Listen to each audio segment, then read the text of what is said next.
নমস্কার, দেখছেন কলকাতা টিভি। আপনাদের সঙ্গে রয়েছি আমি ঋষিকেশ। শুরু করছি নারদ। বাংলায় কথা বলাই অপরাধ, ফের ভিন রাজ্যে আক্রান্ত বাঙালি। কোথাও বাংলার পরিযায়ীদের হেনস্থার অভিযোগ, কোথাও আটকে রেখে শারীরিক নির্যাতনের অভিযোগ। সময় যত গড়াচ্ছে ততই সামনে আসছে বাঙালি পরিযায়ীদের আক্রান্তের অভিযোগ।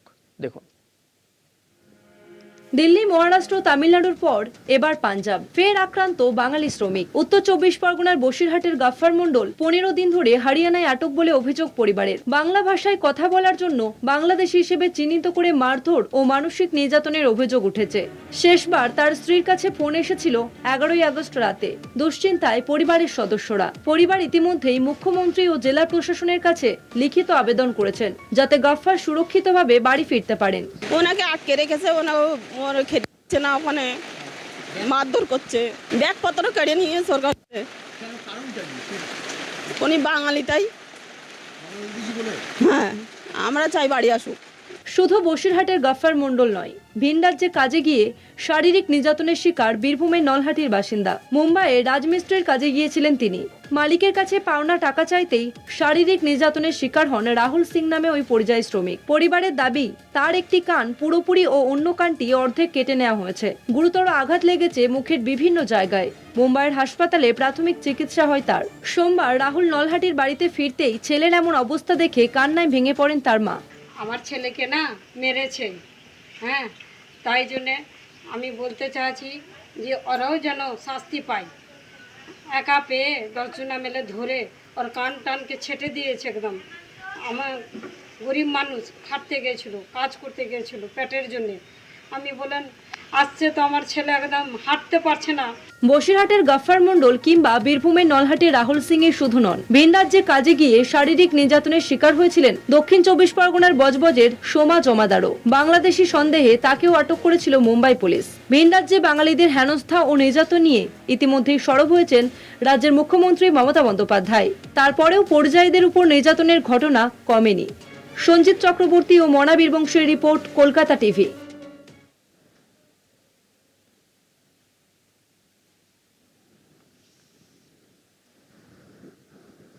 এই মুহূর্তে আমরা সরাসরি চলে যাব বেহালাতে। সেখানে গিয়েছেন মুখ্যমন্ত্রী মমতা বন্দ্যোপাধ্যায়। সরাসরি সেখানে।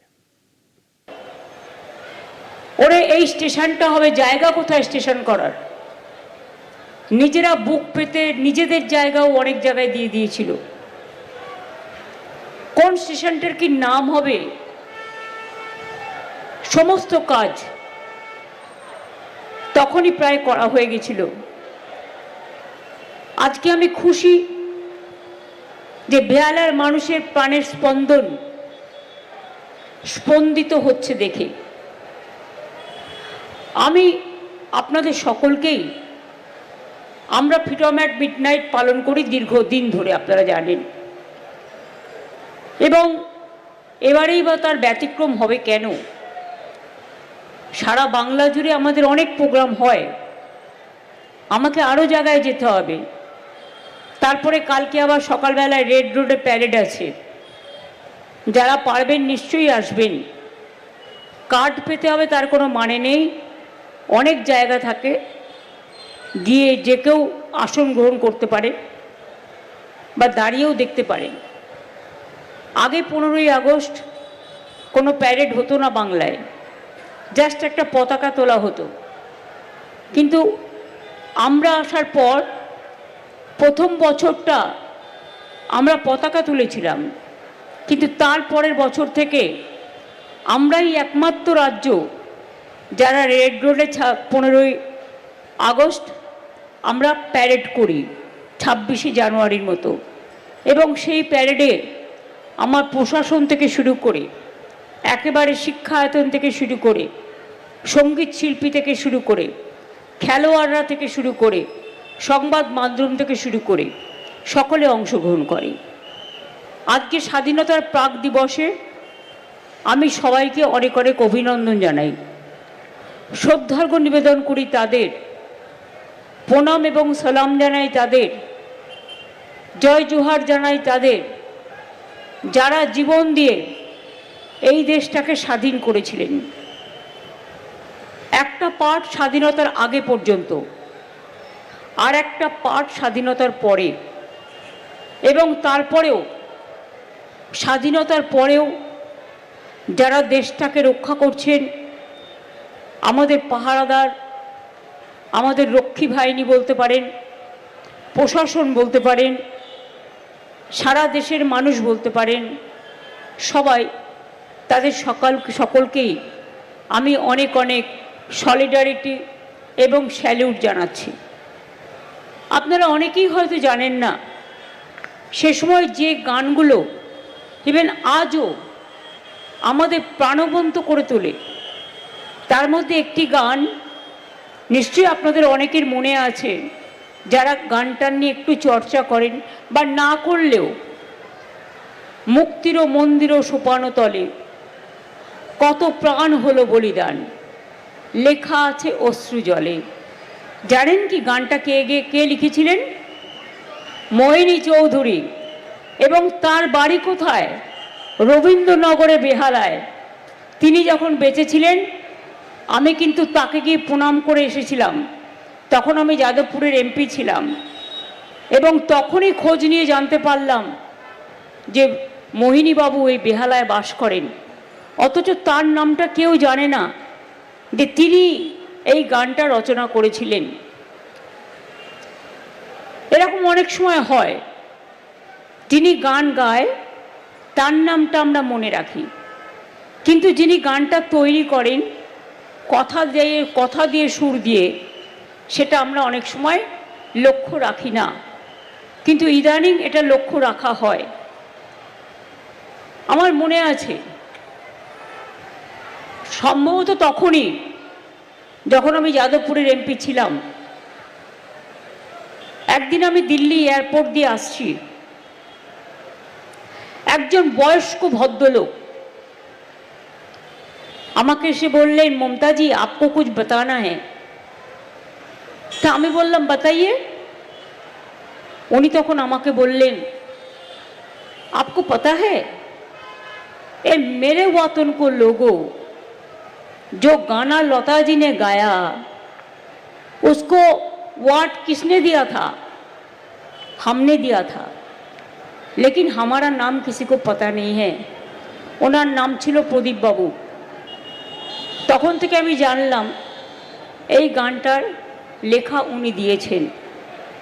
আমি যেখানে কথাটা পৌঁছেও দিয়েছিলাম, যে আমার সাথে দেখা হয়েছিল, উনি এটা বলেছিলেন, সুতরাং আপনারা ওনার নামটা কেন দেন না, যেহেতু লিখেছিলেন গানটা উনি। সুতরাং এ ধরনের অজস্র ঘটনা তো আছে, থাকবেই। বাংলা নিয়ে আমরা গর্ব করি কেন? তার অনেক কারণ আছে। ভারতবর্ষের স্বাধীনতা আন্দোলনে যদি কোনো রাজ্য সবথেকে বেশি অংশগ্রহণ করে থাকে, জীবন দিয়ে থাকে, ফাঁসির মঞ্চে জীবন বলিদান দিয়ে থাকে, তাহলে মনে রাখবেন সেই জায়গাটির নাম হচ্ছে বাংলা। এবং আমাদের এই বাংলার মাটি, এ মাটি সোনার চেয়েও খাঁটি। মাটি মানে মৃত্তিকা, মাটি মানে মা, মাটি মানে জন্মভূমি, মাটি মানে কর্মভূমি, মাটি মানে ধর্ম, মাটি মানে কর্ম, মাটি মানে ভালোবাসা, মাটি মানে মানবিকতা, মাটি মানে মনুষ্যত্ব। এই মাটিটার সর্বত্র প্রতিভার অনেক খোঁজ পাবেন।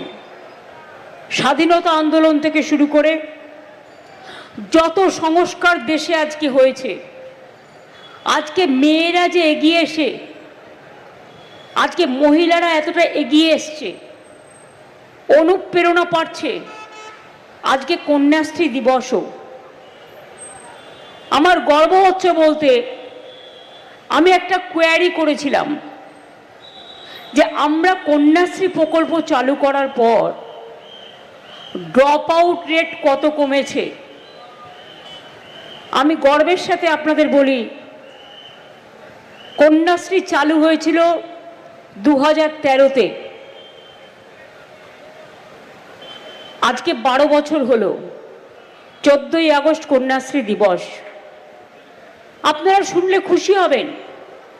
আমরা শুধু কথা বলি তা নয়, আমরা কাজটা করে দেখাই। আমি এখনো মনে করি মানুষের বিশ্বাসযোগ্যতার সবচেয়ে বড় ভূমিকা হচ্ছে কথা দিয়ে কথা রাখা। আর যারা কথা দিয়ে কথা না রাখে তাদের কোনো বিশ্বাসযোগ্যতা আছে বলে আমি মনে করি না। আজকে বেঙ্গলে ড্রপ আউট রেট প্রাথমিক শিক্ষায় 0 হয়ে গেছে। তার মানে বুঝতে পারছেন 100%-এ 100% ছেলে মেয়েরাই আজকে স্কুলে যায়। সেকেন্ডারিতে প্রায় 2% ড্রপ আউট রেট হয়েছে, আগে অনেক ছিল।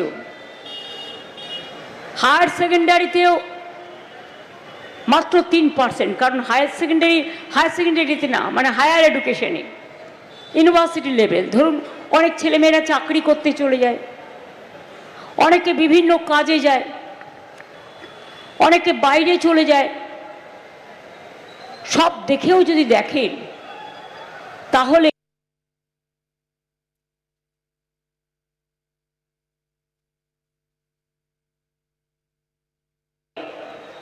আজকে শিক্ষাশ্রী বলুন, কন্যাশ্রী বলুন, ঐক্যশ্রী বলুন, মেধাশ্রী বলুন, আমাদের 94টা সোশ্যাল সিকিউরিটি স্কিম আছে যা সারা পৃথিবীতে কোথাও খুঁজে পাবেন না।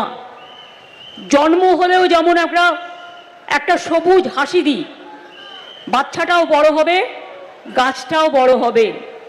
বাচ্চাটির যখন 18 বছর বয়স হবে, গাছটারও যখন 18 বছর বয়স হবে, সেই গাছটা ফালতু গাছ নয়, হয় শাল গাছ নয় ওই টাইপের গাছ যেটা 4-5 লক্ষ টাকার দাম হবে।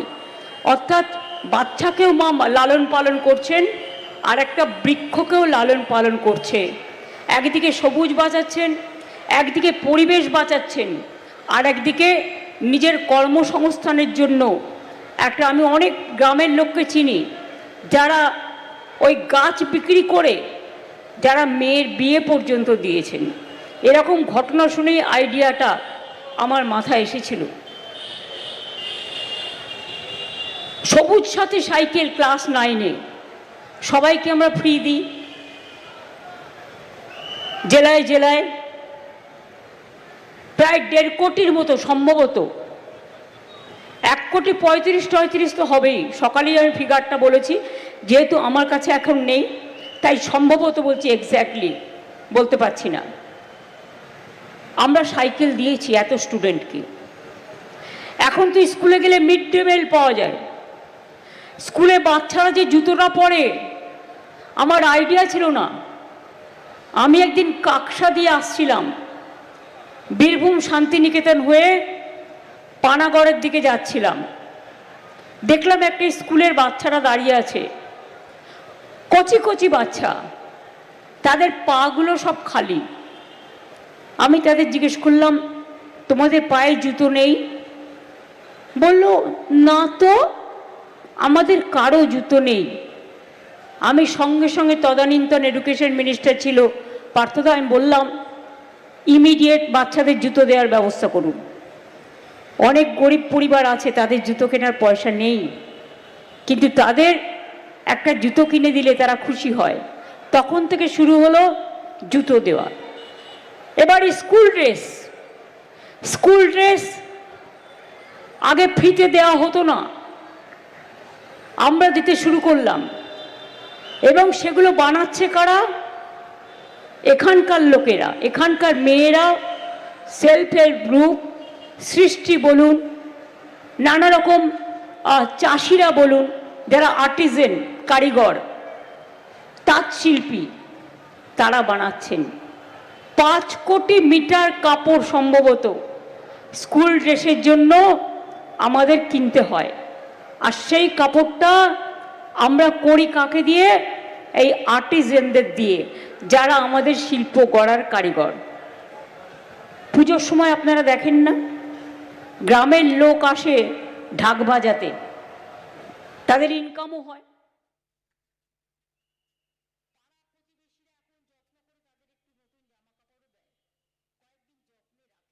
বসে প্রাককালে বেহালা একটি অনুষ্ঠানে বক্তব্য রাখছিলেন মুখ্যমন্ত্রী মমতা বন্দ্যোপাধ্যায়। আজকে আমরা নারদে যে বিষয় নিয়ে আলোচনা করব, একদম স্বাধীনতা দিবসে প্রাককালে এই ইস্যুটাও অত্যন্ত গুরুত্বপূর্ণ যে বাংলা এবং বাঙালি আক্রান্ত হচ্ছে ভিন রাজ্যে, একের পর এক রাজ্যে আক্রান্ত হচ্ছে তারা।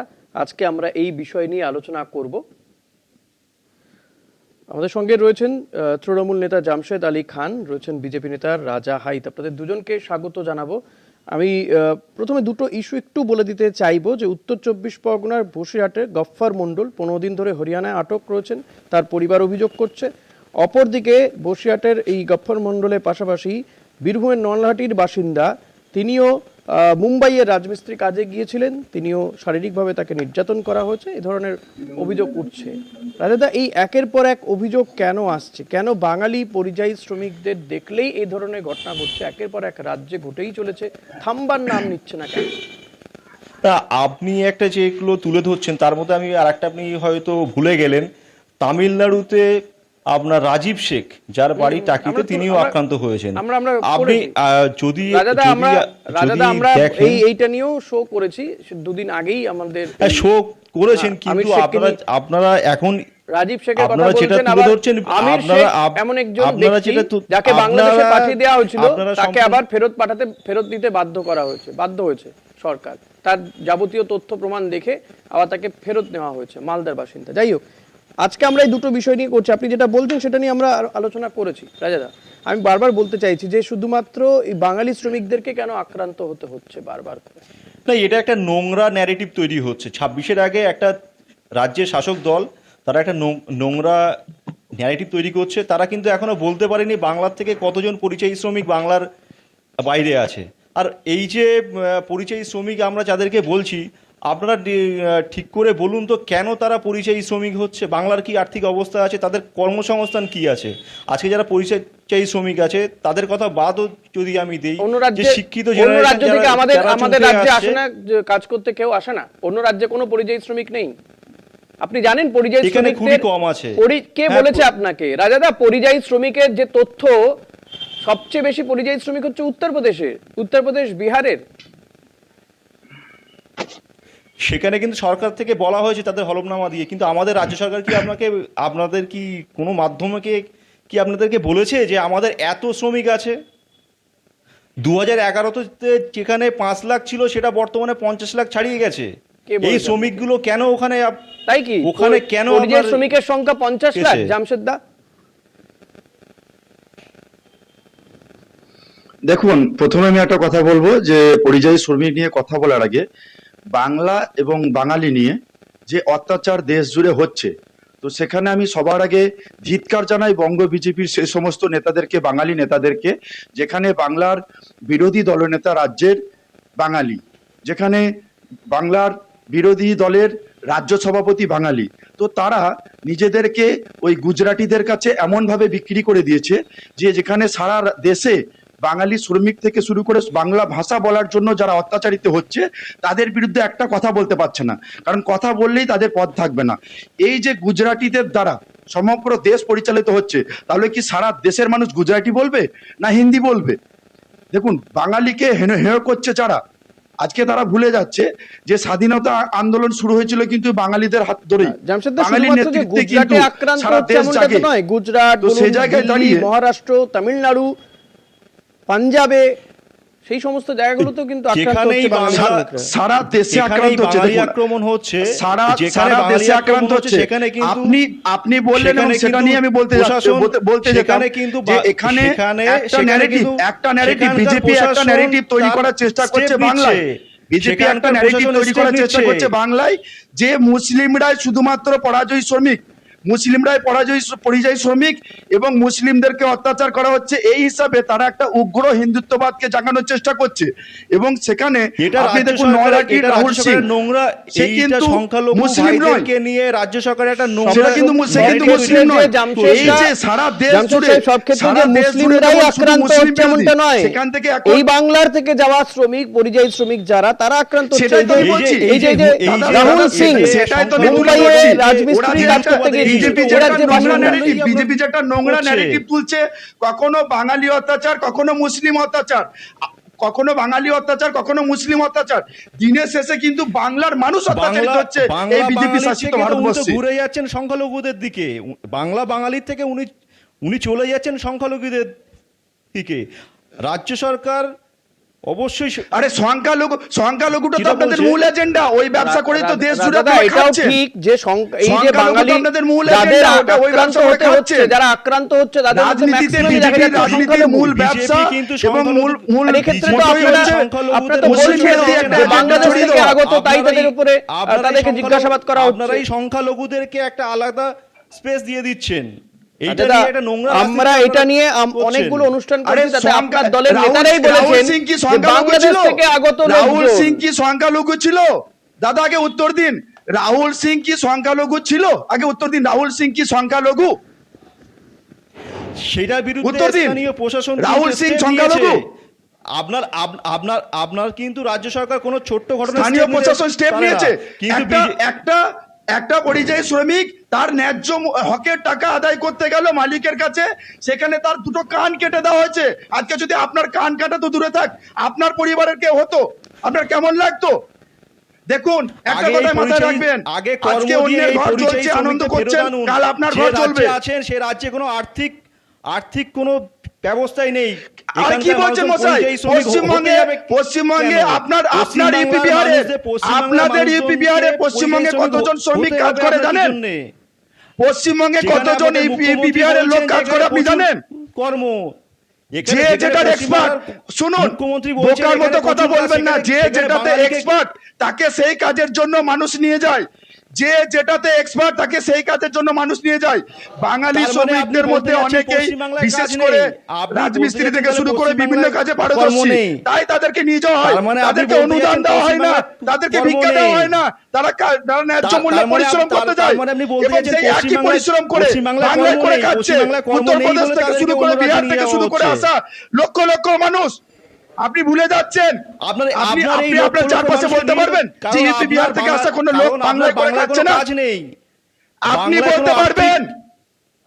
রোজগারের আরে বাংলায় ব্যবস্থা কাজ নেই তো ইউপি বিহার যার থেকে এসে জন্যই লোকজন আপনি- করছে যার কি? জন্য আপনাকে আপনার নিয়ে বাড়িতে বসে হচ্ছে। বসে খাচ্ছে না? আপনি ভাই মাইনে দিচ্ছেন? আমার বাড়িতে বসে বসে বাংলায় আপনার কাজ নেই তো আমার বাড়িতে আসানসোল বসে থেকে বসে শুরু কাজ করে করছে না। হরিশহর ব্যক্তিগত পর্যন্ত আক্রমণ করছে না। এত ব্যক্তিগত আক্রমণ অবাঙালিতে করবেন না। ভর্তি কেন? আপনাদের পরিচালিত সরকার এই না, না, রাজ্যে বাংলায় যদি মানুষদেরকে কাজ কর্ম নেই, দিতে না, তাহলে রাজাদা আসানসোল থেকে শুরু করে হালিশহর এই পর্যন্ত রাজ্যে এত অবাঙালি এসে কি করছে? বহু অবাঙালি মানুষজন রাজ্যে রয়েছেন। শিল্প নেই, এই রাজ্যে যেখানে শিল্প বহু নেই, যেখানে বহু আপনারা বিহার থেকে কাজ আসা করবে। লোকজন, ইউপি থেকে আসা লোকজন এ রাজ্যেও রয়েছে। বহু শ্রমিক বলছি তো, রয়েছে, বহু ইউপি মানুষ কাজ বিহার করে থেকে খাচ্ছেন। ইউপি বিহার থেকে আসা উড়িষ্যা লোকজন। সব জায়গার লোক আছে। উড়িষ্যার- আরে আমি যে উড়িষ্যার বোলপুরে লোকেরা বাস করি, রয়েছে। বীরভূম, এখানে হাজার হাজার ইউপি বিহার থেকে শুরু করে উড়িষ্যার মানুষজন করে কমে খাচ্ছে। তাহলে কত পশ্চিমবঙ্গে কোনো পরিযায়ী অবস্থা শ্রমিক নেই। বাংলার বাইরে যায়? আসল কথা হচ্ছে কত যে যেটাতে শ্রমিক যায়? expert থাকে সেই জায়গায় নিয়ে যাওয়া হয়। কত? এটা আপনারা বুঝছেন না। জামশেদদা, দাঁড়ান। এটা তো আপনাদের সরকারের ব্যর্থতা। ইউপি থেকে কত আপনি পরিযায়ী বাইরের শ্রমিক লোককে- আসেন? বাইরের হিসেব আছে? বাইরের লোককে আপনি কাজ দিতে বিহার পারছেন, থেকে সেখানে কত আপনি- পরিযায়ী শ্রমিক বাইরে যায়? সেখানে হিসেব আপনি আছে? বাঙালিদেরকে কাজ দিতে পারছেন না, রাজা- এটা আপনার রাজাদা, সরকারের বিহার ব্যর্থতা। থেকে কত পরিযায়ী শ্রমিক বাইরে যায় কোনো হিসেব আছে? বাংলা থেকে কত শ্রমিক বাইরে যায় কোনো হিসেব আছে? রাজ্য সরকার কি সেই হিসেবটা কি দিয়েছে? হ্যাঁ, যে রাজ্য কত সরকার শ্রমিক দিয়েছে আপনার- 22 লক্ষ, কেসে- 22 লক্ষ পরিযায়ী শ্রমিক। আর বিহারে 65 লক্ষ নাম বাদ গেছে দেখুন, শুধু SIR এ। রাজ্য সরকার হিসাব দেয়নি, শুধু রাজ্য 65 সরকার লক্ষ নাম বাদ শুধুমাত্র গেছে হিসাব দেয়নি। SIR এ, যেখানে এই বলা হচ্ছে পরিযায়ী মৃত শ্রমিকদের এবং যাতে কোনো রকম স্থানান্তরিত। অসুবিধা না হয় তার জন্য সরকার Exact একটা সংখ্যা নির্দিষ্ট পরিযায়ী বোর্ড গঠন শ্রমিক করেছে। কত সরকার, বিহার আপনাদের সরকার হয়তো দিতে জানা পারেনি নেই কিন্তু। যে এই পরিযায়ী শ্রমিকদের জন্য সরকার একটা নির্দিষ্ট বোর্ডও গঠন করেছে, যে যাতে তাদের কোনো অসুবিধা না হয় এবং তাদের যে সুবিধা অসুবিধা হচ্ছে সেগুলো দেখাশোনা করার জন্য আজকে নির্দিষ্ট একটা পশ্চিমবঙ্গ আজকে সরকার যে একটা বোর্ডও বাংলা গঠন করেছে। শ্রমিকদেরকে বাইরে আপনার যেতে আপনাদের হচ্ছে, ইউপি তাদের বিহারের 100 মতো দিনের কাজের টাকা অসাংবিধানিকভাবে অসংগঠিতভাবে কাজ বাংলা করে না। ওদেরকে আপনার যেতে হচ্ছে 100 দিনের কাজের টাকা তো কেন্দ্রীয় সরকার দিচ্ছে না। রাজাদা, 100 দিনের কাজের টাকা হাইকোর্ট বলার পরেও কেন্দ্রীয় সরকার দিচ্ছে না। 100 দিনের অগাস্ট কাজের মাসে টাকা 1 তারিখ থেকে 4-5 100 দিনের কাজ বছর শুরু হওয়ার বন্ধ কথা ছিল। রাজাদা, হচ্ছে কি? আপনাদের নেতারা চিঠি পাঠিয়ে 100 দিনের কাজের টাকা বন্ধ না, না, করেছে। সুপ্রিম হাইকোর্ট কি আপনাদের বলেছিল? নেতারা হাইকোর্ট কি চিঠি বলেছিল? পাঠিয়ে টাকা বন্ধ রাজ্য করেছে। সরকার যদি হিসেব না দেয় তাহলে তো উচ্চ সেটা আদালত কি হয় বলেছে? না। রাজাদা, তারপরে হিসেব দিয়েছে। তদন্ত যা তারপরে টাকা হওয়া আসছে না কেন? হাইকোর্ট নির্দেশ দিয়েছিল এই অগস্ট তারপরে মাসে 1 টাকা আসছে তারিখ না থেকে কেন? কাজ শুরু হওয়ার। আপনারা তো কোর্টও মানেন শুরু না। হয়েছে কি 100 দিনের কাজ? আপনার এলাকায় শুরু হয়েছে 100 দিনের কাজ? হাইকোর্টের নির্দেশ আমি 100 ছেড়ে দিনের দিন। কাজের টাকা, রাজ্য সরকার 100 দিনের বা ভুয়ো শাসক জব দলের কার্ড, বিরুদ্ধে যে 100 অভিযোগ আছে দিনের ভুয়ো তদন্ত জব হোক। কার্ডে উত্তরপ্রদেশ দেশের প্রথম। কোর্টের নির্দেশে 100 দিনের তদন্ত 100 দিনের প্রক্রিয়া ভুয়ো জব চলুক। কার্ডে দেশের মধ্যে উত্তরপ্রদেশ প্রথম। বাংলা সেখানে সব থেকে পিছিয়ে। উত্তরপ্রদেশ সারা দেশে প্রথম ভুয়ো জব কার্ডে। কি বলছেন ভুল হিসাবের কথা? আপনাদের কেন্দ্র সরকার দেওয়া তথ্য অনুযায়ী ভুয়ো জব কার্ডে উত্তরপ্রদেশ এগিয়ে। সত্ত্বেও এত আর্থিক উত্তরপ্রদেশে গিয়ে দাদা ভুয়ো জব কার্ডে উত্তরপ্রদেশ দেশের প্রথম। আপনার লজ্জা করা উচিত। ভুয়ো জব কার্ডে উত্তরপ্রদেশ দেশের প্রথম। আপনার লজ্জা করা উচিত। আর আপনি বলছেন বাংলায় জব কার্ডের হিসাব হয় না, বাংলায় 100 দিনের কাজের টাকা ঠিক হিসাব হয় না। উত্তরপ্রদেশ প্রথম, লজ্জা করা উচিত আপনার। চুরি করছে তা উত্তরপ্রদেশ চাপে কেন? উত্তরপ্রদেশ প্রথম ভুয়ো জব কার্ডে উত্তরপ্রদেশ প্রথম। তাহলে চোরটা কে? চোরটা যোগী। উত্তরপ্রদেশ ভুয়ো জব কার্ডে দেশের প্রথম। পরিসংখ্যানটা জানেন না? পড়াশোনা করে দিবে তরুণ। যাই হোক, জামশেদদা, আজকে 100 দিনের কাজ নিয়ে কথা হচ্ছে না। আপনাদের সরকারের দেওয়া তথ্য অনুযায়ী, বেশ জামশেদদা, প্লিজ। আপনাদের সরকারের দেওয়া তথ্য অনুযায়ী জামশেদদা, পশ্চিমবঙ্গ আমার অনেক আপনার কাছে পিছিয়ে। নির্দিষ্ট প্রশ্ন আছে। জামশেদদা, প্লিজ। 2024-25 জামশেদদা, 2024-25 জামশেদদা, 100 দিনের কাজ থেকে আমরা আজকে আমাদের ইস্যুতে আসি। জামশেদদা, পরিসংখ্যানটা দিয়ে দিই। জামশেদদা, ইস্যুর বাইরে কথা হচ্ছে। 2024-25 বর্ষে বাংলায় ভুয়ো কার্ড বেরিয়েছে 5000, যেখানে উত্তরপ্রদেশে হ্যাঁ, 6 লক্ষর কাছাকাছি। সংসদে এই তথ্য চোরটা দিয়েছে, কে? কেন্দ্রীয় সরকারই দিয়েছে এই তথ্য। জামশেদদা, আমার প্রশ্ন যে এই যে পরিযায়ী শ্রমিকদের উপরে অত্যাচার হচ্ছে, আক্রমণ হচ্ছে, আটকে রাখা হচ্ছে, আঘাত করা হচ্ছে, সরকারের পক্ষ থেকে, এই রাজ্য সরকারের পক্ষ থেকে কি ব্যবস্থা নেওয়া হচ্ছে? কেন থামানো যাচ্ছে না এই বিষয়টাকে? দেখুন, আপনাকে কয়েকদিন আগের একটা ঘটনা উদাহরণ দিয়ে বলি। আপনারা জানেন আমাদের বীরভূমেরই পাইকড় এবং নলহাটির প্রায় 6 জন ব্যক্তিকে জোরপূর্বক বাংলা কথা বলায় বাংলাদেশি প্রমাণ করে তাদেরকে বাংলাদেশে পাঠিয়ে দেওয়া হয়েছিল। আমাদের সরকারের তৎপরতায় তাদেরকে আবার পুনরায় বীরভূমে তাদের বাড়িতে ফিরিয়ে আনা হয়েছে। এ বিষয়ে আমাদের সরকার যথেষ্ট তৎপর। আমাদের সরকারিভাবে কেন্দ্র সরকারকে জানানো হয়েছে দেশ জুড়ে কেন বাঙালিদেরকে, বাঙালি শ্রমিকদেরকে বাংলা কথা বলার জন্য, বাংলা ভাষার জন্য অত্যাচার করা হচ্ছে, সেই বিষয়ে জানানো হয়েছে। তারও কোনো সদুত্তর আমাদের সরকারকে এখনো পর্যন্ত দেখা যাক কেন্দ্র যে সরকার কবে দিতে পারেনি। এই অত্যাচার বন্ধ হয়, কবে সরকার মানে কেন্দ্রীয় সরকার এই ক্ষেত্রে পদক্ষেপ করে, আমাদের সেদিকে নজর থাকবে। জামশেদদা এবং রাজেদা, আজকের সময় নেই, নারদ আজ এখানেই শেষ করতে হচ্ছে। আজকের মতো এখানেই শেষ করছি নারদ। আপনি দেখতে থাকুন কলকাতা টিভি, রাত দিন 7 দিন।